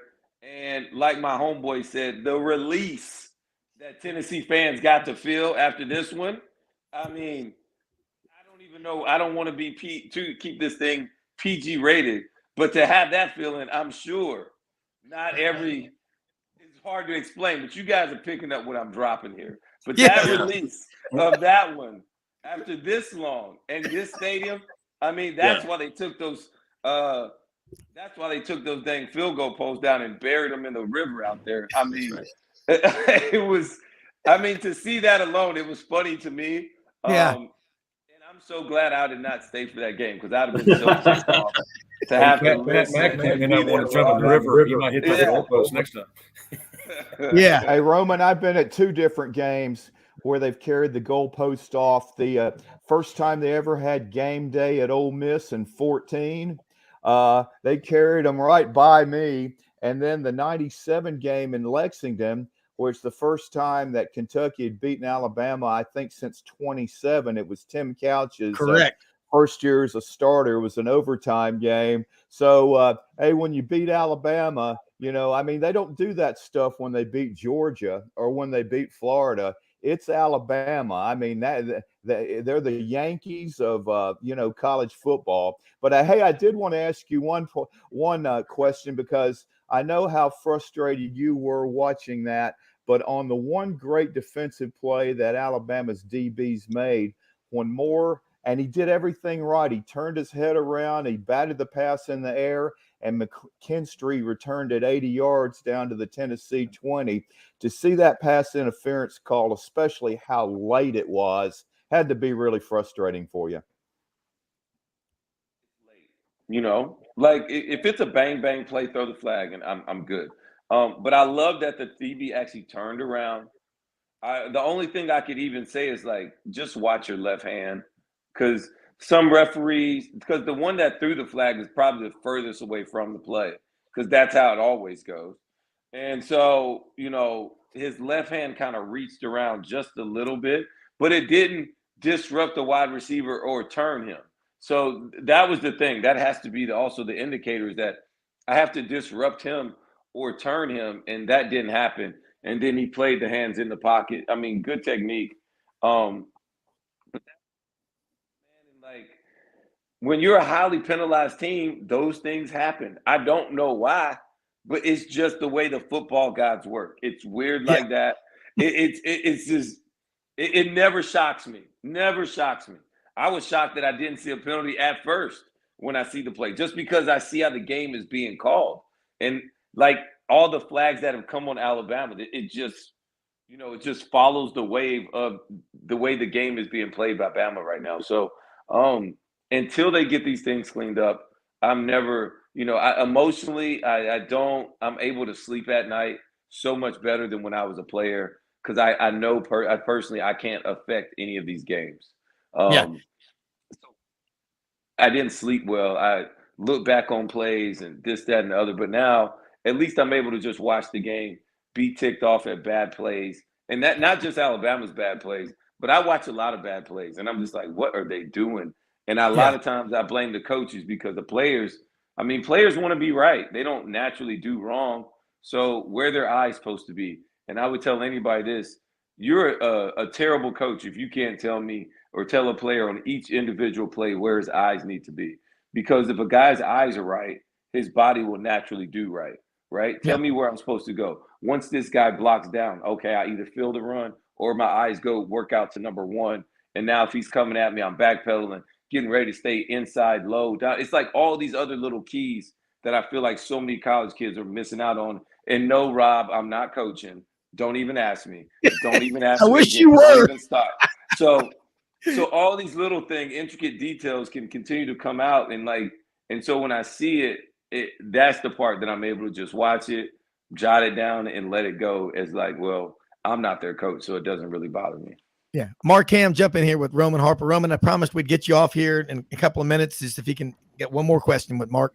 No, thanks, Roman, for being here. I saw the Coach Saban's press conference yesterday, and one of the things he mentioned, sorry, my voice is still a little bit lost right now, but he did mention he thought the players came out tight, and he mentioned they weren't chanting. He said every game before the game this year they've been chanting, and they weren't chanting. And he said, "Why aren't y'all chanting? What do you think that was all about? Was it just the environment, or what were your thoughts there?" Unique. So that's a one little secret of Alabama sauce that under Nick Saban that I had never witnessed until I came into the locker room before a game. And that is some of the talks in the chat. Look, Alabama beats teams before they even come on the field. Like, mentally, they are locked in and they are ready to bully and go punch somebody, be the first one to punch, right? And if that did not happen, that would shock me. That would take me back. I didn't see that on that interview. But Mark, that is a huge nugget that you just dropped on me right there, because I've never been in a locker room at Alabama under Nick Saban that I didn't hear the woofing before, that they didn't have this sense of pride and ability to say, no, we're about to go whoop these guys first. And if that is true, maybe they were tight. Maybe they didn't. And look, Alabama's down 21 points or whatever it was off the bus. You're like, well, who is this team? So all those things do matter. But the thing that they have that I don't think people really appreciates enough is what Bryce Young, who can win you a game versus anybody. Like this kid was flat out amazing. And I know what people are going to say. Hendon Hooker won the game, but Bryce Young played better. I don't care what you say. Bryce Young was balling out there. So Hendon Hooker won the game, and Jalen Hyatt just ran by everybody. In Tennessee, you give him all the credit in the world for the ugliest kick. Like Tennessee deserved to win it on that type of kick. You know what I mean? Like that's all that release. Like it's not gonna be pretty at the end. Like my face is gonna have whatever drool coming out of my mouth, whatever it is. Like that was that release right there. It was that beautiful to see that game win in that way. So it was really great. And and I hate it because I'm an Alabama guy, but I love it because I'm way ahead of schedule on my 10-11 wins now for Tennessee. Like, dude, I'm way ahead of schedule. And I was the only Yes, you are. I was the only village idiot screaming it all preseason long. I'm the only one. So now I look like, I may know a little bit of something. That's all I'm saying. So and I'd much rather be right than right, So it's really good because it feels great to be right all the time outside of my house because in my own house, I'm never right. I let my wife tell it. So it feels good, guys, just letting you know. I'm not the only man feeling that way. That's right. No. What's your prediction for Tennessee and Georgia? What do you think is going to happen between the hedges down there? Crazy because I said Tennessee would beat Georgia all year long. And in all honesty, I said they would beat Alabama or Georgia. I didn't know which one. I thought that Alabama was better than Georgia, so I said they beat Georgia. So now I'm looking at it, the football gods. Not only that, but does Tennessee want to lose that game? So then they don't have to go to the SEC championship, and they still got like a really good ride in. We've been talking about that. It's because I don't know if Tennessee beats Alabama on a neutral site. Yeah, it's just. I don't know. It took Alabama to give up 52 points in a hostile environment. That's the most points Alabama's given up since 1907. So historically bad performance in Cleveland Stadium. Like, do they get that same performance in a neutral field after Nick has had time to scout you out and you guys showing your hand once? Yeah. So Roman, listen, thank you so much. I didn't mean to keep you this long. But this you just nailed myself. Sorry. So no. It'll be interesting, Mr. Ham. Mark, I'm looking forward to it. I still got them winning. I'll know the week of, because injuries and everything play a big part of it. So I'll know the week of where I'll be at. But right now, I'm just know I'm way ahead on my Tennessee prediction. Awesome. All right, Roman, tell people how they can follow you, and if you could give us a retweet, anything, let us know what we can do to help what you do. I know the marathon, anything, let people know because we really want to tell you how much we appreciate your time. But again, you're like a great trial lawyer, man. I'd love to go to court with you. You know football in your sleep, and I know you got 4 kids and you don't want to get into coaching, but maybe someday you will. But you break it down, put it in the vernacular so well. And I love your honesty. You are the truth broker from Prattville. Follow me on Twitter at Hart41 and on Instagram, Hart_41. So, just type in Roman Harper. I'm like the only one. So, blue check by my name, bro. It's all good. So, welcome back anytime to Rocky Top and Mount Tailgate, brother. You come on back anytime. We loved having you. I'm coming over there from now. I'm not going anywhere else when I come to Rocky. I'm in there. So I hope so, man. It was a great environment. You guys deserve to win. And look, man, now I'm just going to keep it rolling because all the Tennessee fans are giving me so much love because I was the only one that's picked them all year. So it's been great. It's good for me. It's wins all over. So thank you. All right, man. Well, we really appreciate it. Look forward to watching you on SEC Network always. And let's do this again soon. Yeah, have a good one, guys. Bye. You bet. You do too. Roman Harper, SEC Network. And man, really appreciate him taking time. And you talk about discipline, guys, Jimmy and Tom and Mark and Yancy Porter's on for Rebel Yell Hotline. He still works out religiously and takes care of himself. And again, I got 4. He's got 4. Mark, you got 3 kids. We're rarely right at home. We're rarely right everywhere, but he can be right on the SEC Network, and he's always has the right to be welcomed on Sidelines anytime he wants to come on here because I love his truth brokerness, and and just laying out the game. And Jimmy and Tom and Mark, you look at that, the way he broke it down, what was the general theme was Alabama's lack of discipline is really catching up with them. You beat Alabama. It typically, as Gary Harris said, it's an epic ordeal. That was an epic game. Tennessee now, what they've got to do is they got Tennessee Martin, just what the doctor ordered for Saturday. Then you got Kentucky coming in the next week. It's just keeping focused and knowing you still got 6 games plus SEC championship, hopefully a couple of playoff games. So long way to go. Look at it like you're 40% of the way there.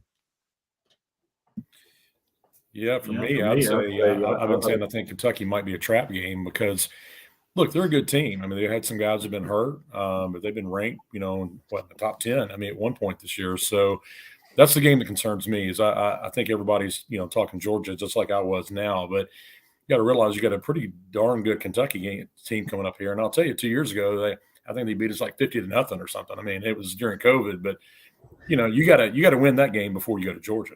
Yeah, you really do, man. Hey, Yancy Porter's on here with us right now, Rebel Yell Hotline over in Oxford. And you talk about another hot team, everybody. The Ole Miss Rebels now 7-0, took Auburn out. And one thing we know, Lane Kiffin, they can be a passing offense, they can be a running offense, but 3 100-yard rushers, Quinshon Judkins, Zach Evans, and Jackson Dart, the quarterback, ran for over 100 yards. That is a special day when that happens, Yancy Porter. Yeah, but one thing we also know is that they play defense like they did in that second and third quarter, they're not going to get to where they want to be. Yeah. Well, I like the way you think like a coach. I like the way you talk. Mm-hmm. But that's but you. I don't mean to spoil the day. Yeah, it was a great win and all, but we thought Ole Miss was past those. I'd say Big 12 defense days. Yeah, you play kind of 2-hand touch, and that was that really stood out to me more than anything else, allowing a struggling Auburn offense to look like a Lane Kiffin offense against their defense. They were just. It was awful to watch. Yeah, Yancy, hold those thoughts. We're going to come right back to you after this quick break with more Sidelines, talking about the 7-0 Ole Miss Rebels. Could this be the year they get to Atlanta?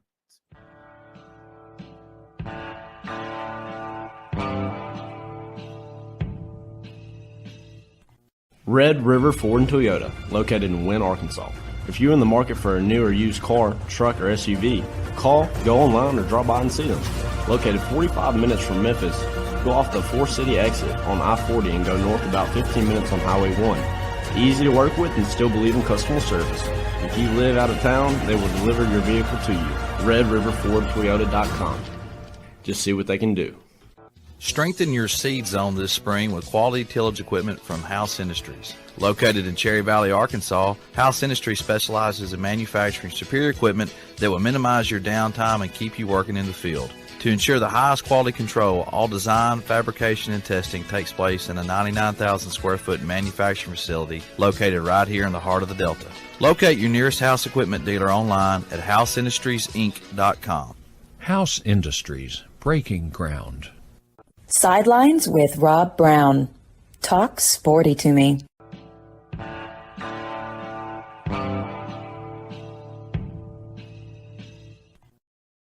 I'm back here with you on this final segment on this Tuesday Sidelines. Man, want to say hello to everybody listening out on the 750 beautiful miles of shoreline Lake Martin, Alexander City, Radio Alabama Group, 680thefan.com, the podcast park in Atlanta, and of course, sidelines.live. Tom, you know what? Tom Rainey's on here with us right now up in Knoxville with Mark Ham, Jimmy Hodge. Everybody's in Knoxville now. Yancy Porter driving around Oxford. Tom Rainey's job is he gets on a plane, travels about 250 days a year, works for Browning, and goes hunting, elk hunting, duck hunting, deer hunting. Frank Sinatra did write that song. He lives the kind of life that most men only dream of, but he's also a loyal Tennessee fan. We've been talking about that Tennessee-Alabama game. We're going to now talk about Ole Miss. Game. Yeah, Ole Miss. We were there, and I look at Ole Miss, and our good friend Frank Duffy was on the Rebel Yell hotline with you last night. I told you he knows a little about LSU, and he's funny, isn't he? Oh, no doubt. Frank is one of a kind. Yes. As Buddy Martin says, you know, when I die, I want to come back reincarnated as Frank Duffy. He's always calling in from Vegas or the beach or the mountains or jet skiing or in Monte Carlo. But, man, you know, as great a win as it is to get off your back, beating Auburn, and you said Ole Miss, you know, does struggle with Auburn, but Auburn struggles with being Auburn this year. But looking ahead now, you got LSU coming in. You're going down to Baton Rouge, and that's the number 8 game on the schedule. What y'all talk about, you and Frank, concerns, things that you feel good about, and as Carl would say, what not and such. Mm-hmm. Well, I think it was more LSU's perspective with Frank about what it would take to beat Ole Miss. Obviously, it's stopping Ole Miss's running game, but from Ole Miss's perspective, is, you know, Dart probably had his, I would say maybe his worst game of the season last week against Auburn. He was not sharp after that first quarter. He just kind of lost it, right? So they really had to rely on that running game, probably more than they anticipated. Now, after the first drive, when the Ole Miss offensive line was moving the Auburn defensive line back 5 yards per play, you know, I think Lane said, I'm not going to mess around with this game like I did the last 2 years. I'm going to play it safe. And I'm just going to run the ball all day long on them. But, you know, really Ole Miss, again, that defense was just, it was kind of like the Crop Dog days, right? When Wesley McGriff was there. It was just, those were the good old days, Yancy. Mike Shula at Alabama, the crime dog on defense. Woo. Yeah, it was tough, and I love Crime Dog, hell of a recruiter, yeah, great defensive back coach, just not a defensive coordinator. Yeah, and you know there was talent back then. Yeah, so you know him well too, being over there at Auburn. But yeah, the defense is the key to the LSU game. I mean, you know they in the first quarter, you know they held Auburn to 23 yards, and in the last quarter they held them to 34 yards. So, you know, they did great in the opening quarter and the last quarter, but that second and third quarter, Auburn just absolutely ran all over them, and they will not win another game this season playing like that. You know, LSU's really getting it together right now. I think A&M's, you know, last game there in Alabama, reinsert back there that played last year and gave their offensive support. Defense is coming together. State, yeah, they can lay an egg like they did against Kentucky, but hey, Kentucky was a wounded animal, and then we all know Alabama for all the marbles coming up. So it's a very difficult finish to the schedule, and also playing at Arkansas. So the defense is the key. I don't think Dart will be off like he was against Auburn. That was just unusual. I don't think he could have thrown it 10 yards that day. He was just after that first quarter, he just totally lost it. I've seen him off, but I've never seen him that bad. So I don't expect that to happen again like that with Dart. But the defense, you know, there were some concerns. We saw that in the first half against Vandy when Vandy ran for, I believe, 160 yards in the first half against Vandy. And then they started putting more people in the box, started doing some run stuff, and probably shut them down in the second half. So you look at that, it's just schematic adjustments. And then Auburn, you can say, okay, you get up 21-0. You want to just keep the offense in front of you, not give up explosive plays, maybe make that excuse. But I don't know. I just something just doesn't look right. Schematic. I know the talent is there. I've told you from the beginning the defensive line is their deepest position on the team, so it's not a talent issue. But when you are, you know, when you're playing 5 in the box and you got against 5 offensive linemen and a tight end or 2 or a fullback, if you want to do that, it's just not enough people. You can't play 5 in the box. I just don't understand why they continue to do that. Yeah, and looking at it from my perspective, you say, yeah, it's not a talent issue on the defensive line. You've got 13, 14 guys that have played a lot of snaps, some of them a bunch of snaps, but that's the key. But Ole Miss's ability to run the ball, that's really, really just beyond impressive. But if you're an Ole Miss fan or a coach, you are concerned because Auburn's offense under Eric Keesall is third world bad. and they were able to score 34 points on you. How does that translate, to other games? And that, but again, every week is different. That gives run the ball for over 300 yards. Now I get it, Ole Miss ran for close to 500, but and that Auburn offense has really had a hard time moving the ball. I mean, it's all really become the quarterback scrambling around on busted plays for that offense to move anywhere. And that was not the case. Those were not busted plays that Auburn was making some yards on. Those were, scripted handoffs and screens, and he did a good job. I mean, I think he had a little incentive when Lane Kiffin, his second day on his job, was he cut that quarterback, right? So, he had a little extra something for Ole Miss, and I was a little worried about that as well. But it's just they got to shore that defense up. There's no doubt. Yeah, and you think about, golly, if you're Robbie Ashford, this guy, he was the MVP in the spring game. He just needs time, but who knows who his coach is going to be. Tom and Mark and Jimmy, y'all jump in here with some questions with Yancy Porter, Rebel Yell Hotline. But I can just tell you this: they better get extra chicken on a stick for that Alabama game. Well, Yancy, it was especially disturbing to see the way Ole Miss played defensively after having a 21-0 lead, especially when you see Auburn's quarterback and top running back on the sideline 3 feet from each other, yelling at each other.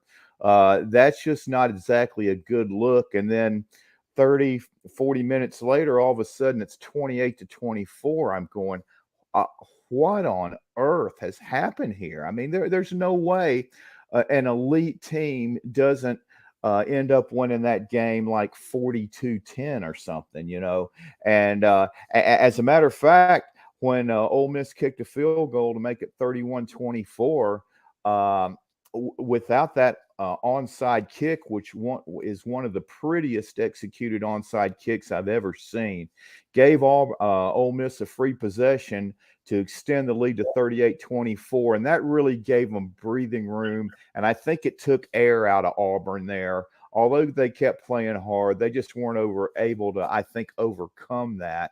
And but again, I agree with you. It was kind of disturbing the way Ole Miss played defensively in the second half. And I got to tell you something. Watching Jalen Daniels against Florida the other night, he looked like a different player.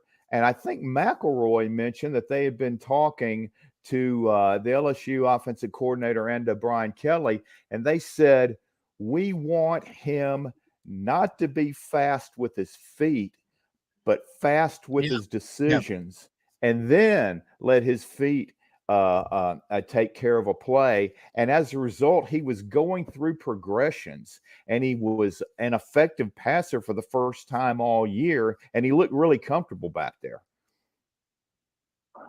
Well, Jimmy, if you recall, the first half of last season with Ole Miss's defense was just awful. Remember? I mean, we talked about the All-Star game. I believe it was 51-49. Not much had changed with Ole Miss's defense, right?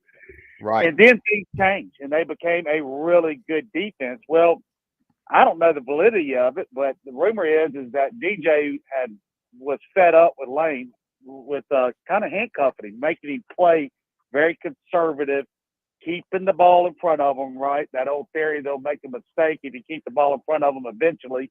And they kind of had it out. And, I think that's one of the reasons that DJ left to A&M, because they had a philosophical differences there. But the rumor is that he let DJ kind of get more reins on that defense and call it like he wanted it. And the defense played lights out that last half of the season when that transpired. Yeah. Sometimes offensive guru coaches are the exact opposite on the other side of the ball. They're very passive and conservative. And I don't know, because I know Partridge has a very aggressive mentality. So I don't know if Lane's kind of putting the handcuff on Partridge's play calls on defense or what's going on. But I know this, if they try that keep the ball in front of them mentality, they won't win another game this season. Tom Rainey, jump in here with Yancy Porter, Rebel Yell Hotline. You know a little bit about football? I actually have a question that is specific to Jackson Dart. It's obvious that the game plan this past weekend was to focus on the run, but he was still less than 50% of the 130 yards. He's thrown interceptions in 4 out of the last 5 games. If you take out the Vanderbilt game, I think his completion percentage is below 55%. Are there any red flags there, or is it just kind of the flow of the games over the last few weeks? Or what are you observing with the Jackson Dart performance over the last few weeks? Well, I thought he was getting better and better week by week until that Auburn game. Now, look, he did make a lot of good runs. He put the team in the right position. You know, when you're running the ball like that, it's kind of hard to go to the passing game. But I think Lane recognized that he did well in the first quarter, and then after that, he just couldn't throw it in the ocean. It was very odd. It looked more like spring practices that we saw from Jackson Dart. That's not the Jackson Dart we've been watching this season. So I'm going to give that as a blip. Just, you know, that's his 6th career start, right? He's only 19 years old. So there's a lot of youth in him. We'll see against LSU, but I'm gonna just say that was a hiccup, but we'll see. I'm much more concerned about the passive defense than I am about Jackson Dart. Yeah, Yancy, you're talking about Jackson Dart's only 19. Lane Kiffin, Mark Ham, you think about what he does with quarterbacks. Who would you compare or put in that short list of the top 5 quarterback developers in the country along with Kiffin? I mean, what Jackson Dart, Luke Altmaier, whoever it is, last year Matt Corral, they win. Yeah, I mean, you know, when you look at what Kiffin's done with quarterbacks, I mean, he always seems to do pretty well. We couldn't tackle Matt Corral. I mean, he threw the ball and just killed us up here, you know. And you know, Kiffin's offensive minded guy, obviously, but I got to put Josh Heupel up there. I mean, obviously with Hendon Hooker, who you know didn't even start at Virginia Tech, and he comes down here and you know he's an All-American this year. But I think it depends on the offense. I mean, Roman kind of talked a lot about it. I mean, I think it's schemes as well, right? Yeah. We've had some great quarterbacks here at Tennessee that didn't do well. I mean, one guy, for instance, oh God, what's his name? He was a guy that transferred and he threw the duck at Florida, and he's been in the NFL. Peters, what was his name? Oh, Nathan Peterman. Nathan Peterman. This guy's been in the NFL for years, you know, and he couldn't even start here. He was 3rd string, and you know, he got benched after one game, and here he is. He goes into the NFL. So I think a lot of it is just the coaching you get. And I guess the question was, you know, the developers. I mean, you know, look at Saban. Of course, he gets 5 stars all the way around, but you know, he's got a different offensive coordinator. But Bryce Young lit us up. I mean, here's a guy who hadn't thrown the ball in 2 weeks, and he comes in and, you know, he's just, well, he was the Heisman Trophy, you know, winner. So I think, you know, when you look at Young is special. Yeah, you know, he can kind of yeah throw that in there too. He's just special. But yeah, Tennessee has some. So I believe they're giving up 400 yards passing per SEC game, and that is, you know, that's not going to cut it against Georgia. We all know that. Yeah, but in fairness, you know, I think Tennessee would have had 5 or 6 sacks on Saturday if Alabama's quarterback had been anybody but Bryce Young. I really like the aggressiveness that Tennessee's defense played with. Yeah, Yancy, no doubt. Yancy, you know, this Ole Miss team, again, what are you most concerned about as you head down to Baton Rouge? I know Frank Duffy's going to be down there for that one, and that is just that's one of my favorite rivalries in college football. I'm concerned about Daniels getting some busted plays, making some scrambles. What I was really a little bit concerned about with Robbie there at Auburn, you know, just making plays off of busted plays. Yeah. Get some chunk yards, get that crowd in it, turn the ball over, score, kind of snowballs at Tiger Stadium. Yeah, it's at 2:30, but that second half will be nighttime. LSU fans will be juiced up. Tennessee just came in there and, you know, opening kickoff, the LSU kickoff returner, you know, fumbles the ball. They just totally took the momentum and the crowd out of it from the first play. But that's very unusual at Tiger Stadium. That's kind of a hiccup, as I call it, more than the norm. You know, look, they've got to contain JT Daniels. They can't play 5 in the box. You got to remember, one of the Ole Miss linebackers, Troy Brown, you know, the number 8 there, he's not but 200 pounds. Yeah. He's a speed guy. He's more of a safety playing linebacker. So you're playing, you know, 3 down linemen with 1 real size linebacker and then more like a speed safety there at linebacker. You can't put 5 in the box like that. They've got to change that schematic there, and they got the capability. They're multiple. They've got defensive linemen coming out of their ears. So hopefully Lane is going to do what he did last year after that Arkansas game. Rather Partridge and him have to kind of get into it or not, kind of like DJ and Lane did last year after that Arkansas game. But they got to have a come to Jesus on that defense. Yeah. Well, Yancy, look, we're about out of time. Bottom line, this Ole Miss team's 7-0. Are you surprised we got 1 minute left at the 7-0 record?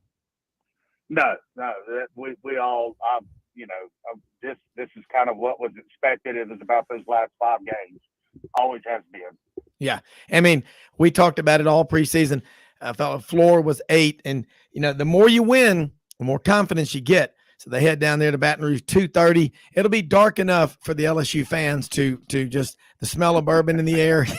I mean, there's just something special about the Great Bourbon Classic down on the bayou. And the last thing I'm going to say, if Ole Miss somehow does get past Bama and Tennessee gets by Georgia, what a great storyline that would be with Ole Miss and Tennessee in the championship game. I think there's not a better storyline in America. There's not. Look, we run out of time, and I agree with you. We're going to have you back on later in the week. Go help somebody. Most often we see the face of Christ in the least among us. Great show, everybody. Thanks so much for listening. We got another great one in store for you tomorrow. Be ready. We are out of here.